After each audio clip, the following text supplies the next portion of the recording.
안녕하세요. 대한변호사협회 인증 부동산 전문 변호사 장두식 변호사입니다. 최근에 생활용 숙박시설과 관련돼서 다양한 형태의 소송이 제기되고 있습니다. 제가 2025년 4월에 서울중앙지방법원에서 1심 승소한 사례에 대해서 말씀드릴 거고요. 이 사례는 2025년 5월 8일 뉴스데스크에서도 단독으로 분양이 됐습니다. 사기 분양 계약 취소 사례. 어떤 식으로 피해자들이 권리를 되찾는지에 대해서 제가 소송 진행한 과정, 그리고 어떤 것이 문제였는지 설명드리도록 하겠습니다. 저희 의뢰인들은 서울에 있는 생활형 숙박시설 분양계약 체결하셨어요. 이 숙박시설의 기능을 갖고 있지만 주거 기능으로 할 수는 없고요. 이 숙박업 신고를 해야 되는 비주택형 건물이에요. 그래서 이분들이 어떤 식으로 시행사가 판매를 했냐면은 여기는 주거용처럼 문제없이 쓸 수 있다. 그리고 아파트 두 채 갖고 있으면 세금 많이 내야 되잖아요. 근데 거기도 해당되지 않고, 특히 문제된 생활형 숙박시설에서는 발코니가 서비스 면적처럼 제공되는데 여기를 확장해서, 그러니까 아파트에서도 발코니 확장해서 거실처럼 많이 쓰잖아요. 여기는 확장을 해서 1.5룸처럼 쓸 수 있다. 이렇게 적극적으로 광고하고, 모델하우스에도 확장한 공간에 침대를 놔둬서 숙박할 수 있게끔 쓸 수 있다라고 안내를 했고, 책자에도 다 이렇게 되어 있었어요. 그래서 이분들 입장에서는 서울의 생활형 숙박시설인데 이 정도 가격으로 확장해서 쓸 수 있으면 굉장히 메리트가 있겠다라고 생각해서 계약을 했는데, 실제 준공을 하고 나서 확인을 해보니까 발코니는 확장된 상태로 시공이 안 됐고, 이거를 확장하면 불법이 되고, 이걸 또한 확장을 하거나 주거용으로 쓰게 되면 행정청에서 이행강제금을 부과하는, 어떻게 보면은 행정처분 대상이 되는 잘못된 형태로 시공이 된 거죠. 그래서 저희가 이 발코니 확장을 할 수 있다고 설명을 듣고 계약을 했는데, 실제 발코니 확장이 위법이라는 것을 알고 나서 수분양자를 모아서 시행사를 상대로 분양계약 취소 소송을 시작했습니다.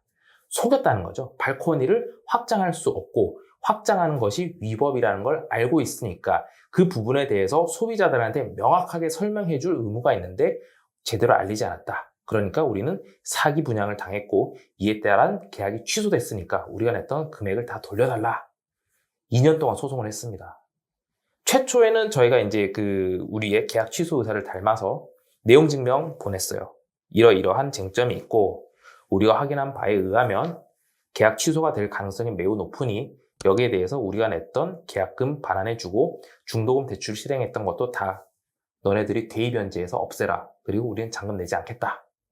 그랬더니 시행사에서는 대답을 하지 않았어요. 왜냐하면 이걸 인정해주면 같은 타입의 이슈가 있는 분들이 전부 다 소송을 할 수 있기 때문에 절대 협상에 응하지 않습니다. 그리고 나서 증거 수집을 했죠. 모델하우스, 그 다음에 분양 책자, 그리고 분양 상담사들이 어떤 식으로 설명했었는지, 구체적인 어떤 컨택을 해서 녹음을 하거나 아니면 대화를 해서 녹취를 하는 방법, 어떤 식의 증거가 추가로 필요한지 다 가이드를 드렸습니다. 가이드를 받은 의뢰인들이 직접 연락을 하고 취해서 전달해준 자료를 가지고 소송을 했죠. 실제 소송하면서 분양했던 분도 증인으로 불렀어요. 증인으로 불러서 판사 앞에서 과연 이 모델 하우스에 나와 있는 발코니를 확장해서 여기 외부에 공간 침대 놓고 사용할 수 있다, 그런 취지로 설명하지 않았냐, 시행사에서도 그런 식으로 판매할 수 있다고 교육하지 않았냐. 그랬더니 상담사 직원이 저희도 그렇게 시공된다고 이렇게 모델하우스를 만들어 놨으니까 그런 취지로 시공이 된다고 저희도 다 설명을 했죠 라고 우리한테 굉장히 유리한 증언을 해줬고, 판사님께서도 증인으로 나와서 판사 앞에서 하는 얘기에 대해서는 굉장히 높은 신빙성을 부여합니다.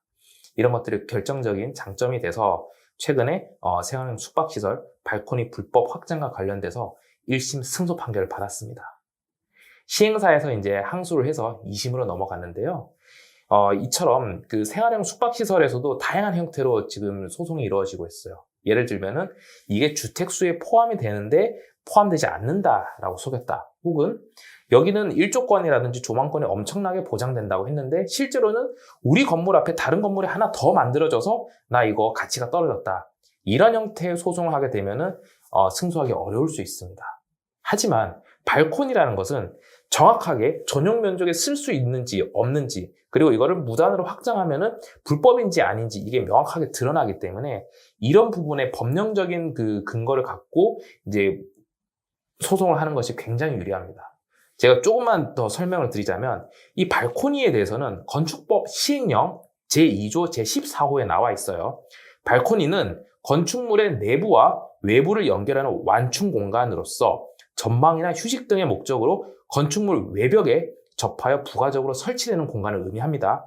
그런데 주택에 설치되는 발코니로서 국토교통부 장관이 정하는 기준에 적합한 발코니는 필요에 따라 거실, 침실, 창고 등의 용도로 사용할 수 있다라고 되어 있어요. 그렇다면 우리가 분양계약을 체결할 당시에 우리는 주택이 아니라 생활숙박시설을 계약을 했기 때문에 주택만 거실, 침실, 창고 등의 용도로 확장해서 쓸 수 있고 생활숙박시설은 단독주택이나 공동주택이 아닌 숙박시설 용도의 건축물에 속하기 때문에 이걸 확장하면 법 위반이 되는 거예요. 근데 이 부분에 대해서 설명을 하지 않았다. 이렇게 법 위반 사실을 잡고 소송을 들어가야 승소할 수 있습니다. 아마 전국에서 그 생활형 숙박시설로 이런 발코니 확장 혹은 이와 관련된 모델하우스 시공과 그 다음에 실제 시공 모습이 다른 걸로 분쟁이 꽤 발생하고 있는 걸로 알고 있어요. 만약에 이 사건과 비슷한 형태의 생활형 숙박시설로 고민을 하고 있거나 소송을 고민하고 있거나 아니면 이와 관련된 좀 더 궁금한 사항이 있으시다면 제가 전문적인 식견으로 도움드리도록 하겠습니다. 이 영상이 도움되었다면 구독, 좋아요, 알림 설정, 댓글까지 남겨주세요. 감사합니다.